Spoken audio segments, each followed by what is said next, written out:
आपको शायद नहीं मालूम,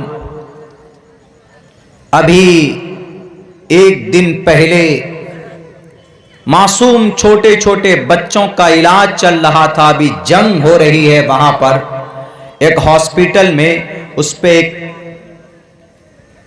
तोप का गोला, उस पे मिसाइल दागा है। 800 बच्चों के चीथड़े उड़ गए हैं हॉस्पिटल। लोग भागना चाहते हैं वहां से, उस शहर से निकलना चाहते हैं। आपके गांव में अगर कोई बम बरसा दे, आपके गांव का कोई लाइट बिजली काट दे, आपके गांव में पानी का कनेक्शन है तो उसको काट दे अगर कोई, तो आप क्या करेंगे? वहां से भागेंगे। आप कहां जाएंगे? करीब के गांव में जाएंगे या किसी रिश्तेदार के यहां जाएंगे। लेकिन अगर वह करीब का बस्ती वाला आपका बॉर्डर बंद कर दे, आपका रास्ता बंद कर दे, तो आप क्या कहेंगे? फलस्तीन में एक जगह है, छोटी सी पट्टी है गजा।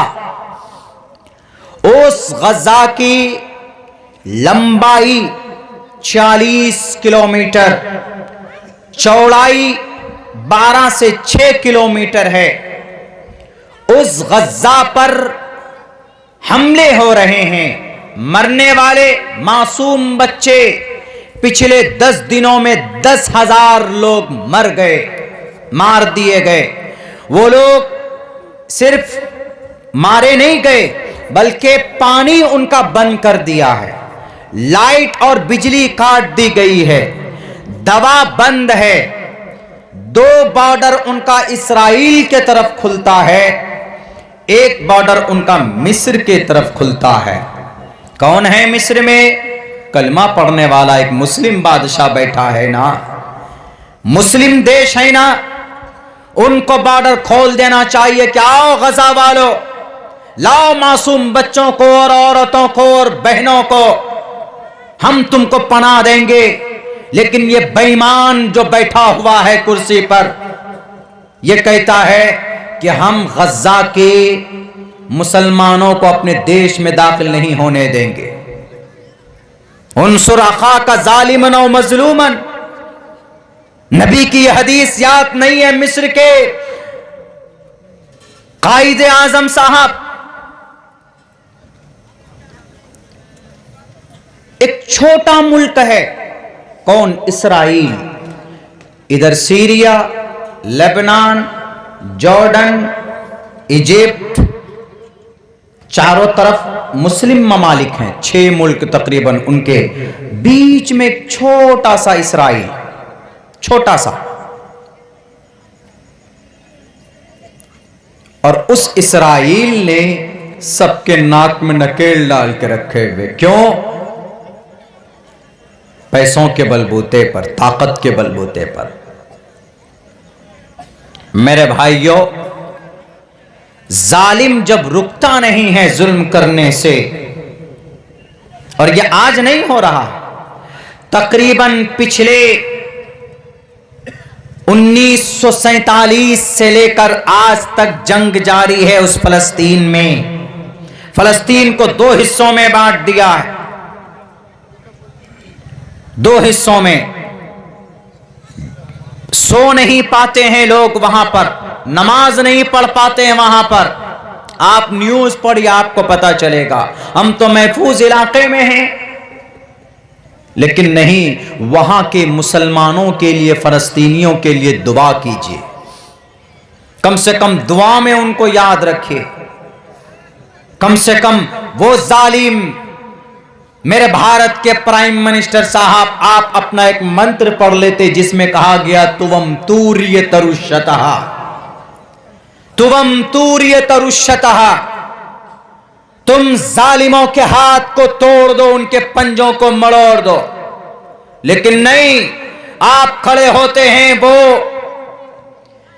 जो तोप के गोले बरसाता है, जो मिसाइल दागता है मासूम निहत्थे बच्चों पर।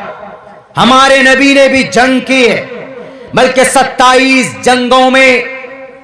अर्रहीकुल मख्तूम सीरत की एक मजबूत किताब है।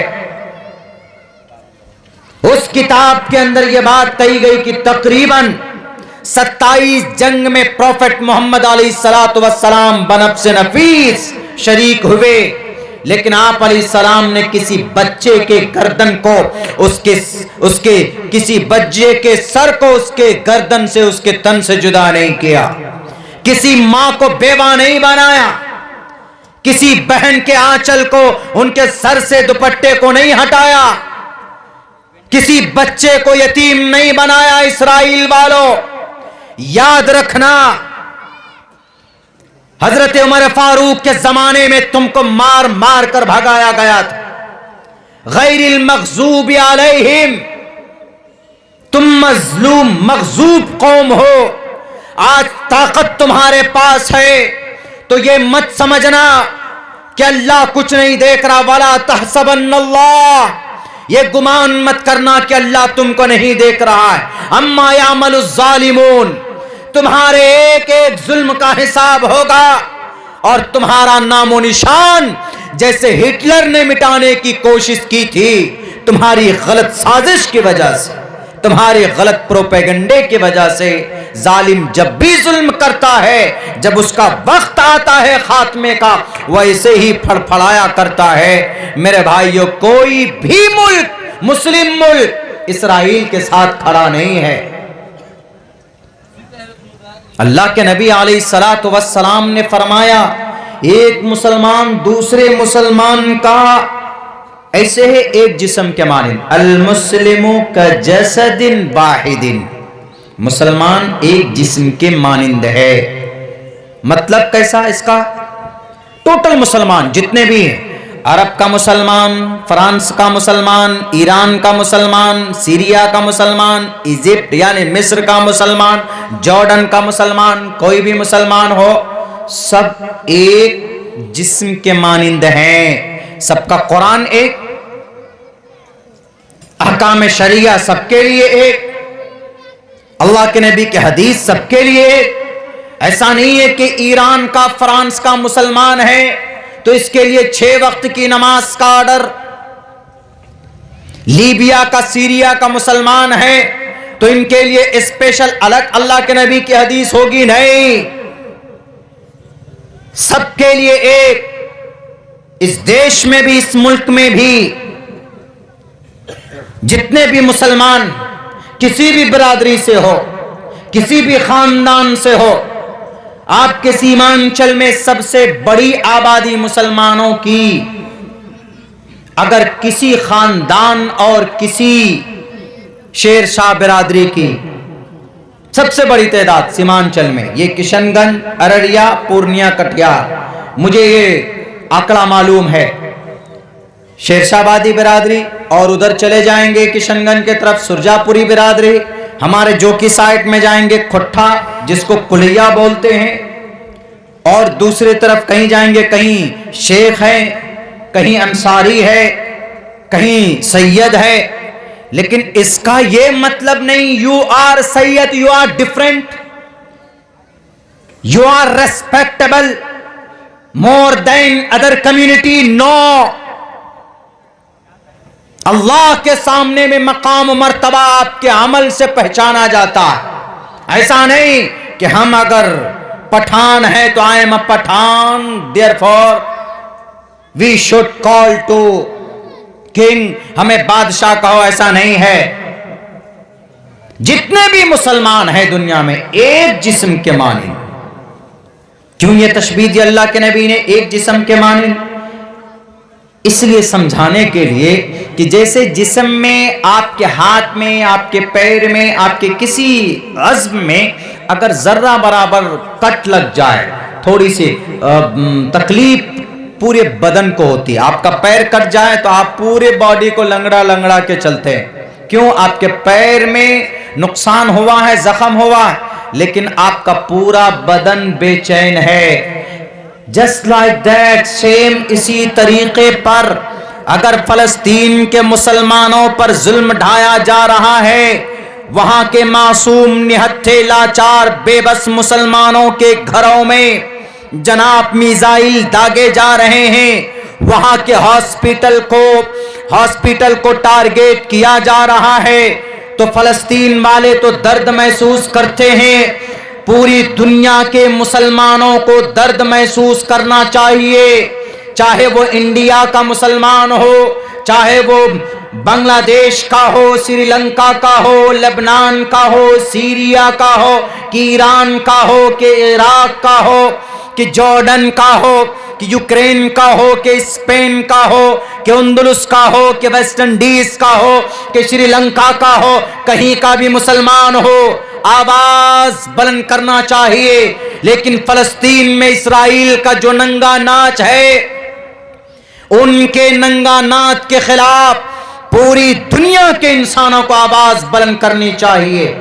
अगर फलस्तीन का मुसलमान अपनी जमीन को बचाने के लिए, अपनी जान की रक्षा के लिए अगर सर पे कफन बांधकर मैदान में निकले हैं, तो उनको आतंकवाद नहीं कहा जा सकता। मीडिया वालों, अगर इस्राइल बम बरसाकर अपने आप को सुपर पावर कहलवा सकता है, तो फलस्तीन अपनी मुल्क और जान की हिफाजत करने के लिए, तलवार उठाने के लिए उनको आतंकवाद नहीं कहा जा सकता।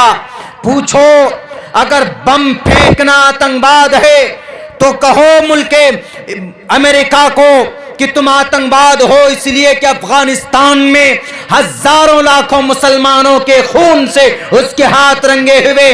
जब उन्होंने बम की बरसात की अफगानिस्तान में, किसी ने कहा कि अमेरिका आतंकवाद है। जब इराक की ईंट से ईंट बजा दी, किसी ने कहा कि अमेरिका आतंकवाद है। जब सीरिया और जनाब चेचेनिया, बोस्निया के ऊपर वहां के मासूम के खून से पानियों के तरह बहाया था, वहां के मासूम मुसलमानों के खून को, किसी ने कहा था कि तुम आतंकवाद हो। तो इन फलस्तीनी जो अपनी इज्जत के लिए, अपनी जान के लिए, अपनी जमीन के लिए मुकाबला कर रहे हैं, इन जालिम दज्जाल के दोस्त इस्राएलियों से, इन यहूदियों से, तो उनको आतंकवाद नहीं कहा जा सकता, बल्कि वह अपने देश की रक्षा के लिए लड़ रहे हैं, तो वह मुजाहिद है, मुजाहिद। वाइदुलहुम मस्ततातुम मिन कुव्वा व मिन रिबातिल खैर तुरहिबून बिही अदुव्वल्लाह। अल्लाह का फरमान है, अरब अल्लाह का फरमान है मुस्लिम कंट्रीज के लोगों कि अपने पास भी कुछ रखो, तुम गुलामी मत करो इस्राइल की। पैसा है इस्राइल के पास, उनकी गुलामी करते हैं। अभी अगर कतर अगर इस्राइल को पेट्रोल और डीजल और गैस बंद कर दे, तो अभी अमेरिका की हैकड़ी निकल जाएगी। कतर में मुस्लिम हैं, अगर कतर से टोटल तेल सप्लाई होता है, ये जितनी भी मुस्लिम कंट्रीज हैं उन जगहों के ऊपर अगर ये स्ट्रांग हो जाए, तो आज मामला फलस्तीन के ऊपर जो हो रहा है जुल्म ज़्यादती, वो रुक जाएगा। लेकिन नहीं मालूम क्या हो रहा है। आपस में मुख्तलिफ हैं लोग, और जब लोग मुख्तलिफ हो जाते हैं, जब लोग मुंतशिर हो जाते हैं, तो फिर अल्लाह के तरफ से मदद नहीं आती। ये ज़ाब्ता है। हमारे भारत के अंदर देख लीजिए मुसलमान कितने गिरोहों में, पूरे वर्ल्ड में देख लीजिए मुसलमान तकरीबन 1 अरब 98-92 करोड़ मुसलमान है पूरी दुनिया में। इन इंटायर वर्ल्ड, पूरी दुनिया में इतनी बड़ी तादाद मुसलमानों की। यहूदी कितने हैं पूरी दुनिया में? यहूदी इस वक्त 1 करोड़ 25 से 30 लाख पूरी दुनिया में, इससे ज्यादा नहीं है। और इस्राइल में यहूदी कब आए थे? तो बहुत पहले। लेकिन ये लोग अपनी नस्ल की बका के लिए मेहनत करते हैं, हम लोग नहीं करते। कैसे? ये इस्राइल 1947 में बाज़ाब्ता इनके देश की मान्यता मिली, और ये फाइट कब से कर रहे हैं वहां पे इस्राइल को बसाने के? 1914 और 15 से तकरीबन, अब से तकरीबन 100-125 साल पहले। इसकी ज्यादा उम्र नहीं है, लेकिन जब अप्रूवल मिला है इसको कि भाई चलो ये एक बस्ती है, इस्राइल फलस्तीन मिलाकर बसा दिया। कहां पर? यरूशलेम में बसाया। वहां चूंकि मस्जिद अक्सा है, बैतुल मक़दिस है, और ये तन्हा एक ऐसी मस्जिद है जिस मस्जिद से मोहब्बत यहूदी भी करते हैं और ईसाई भी करते हैं और मुसलमान भी करते हैं। क्यों? यहूदी इसलिए करते हैं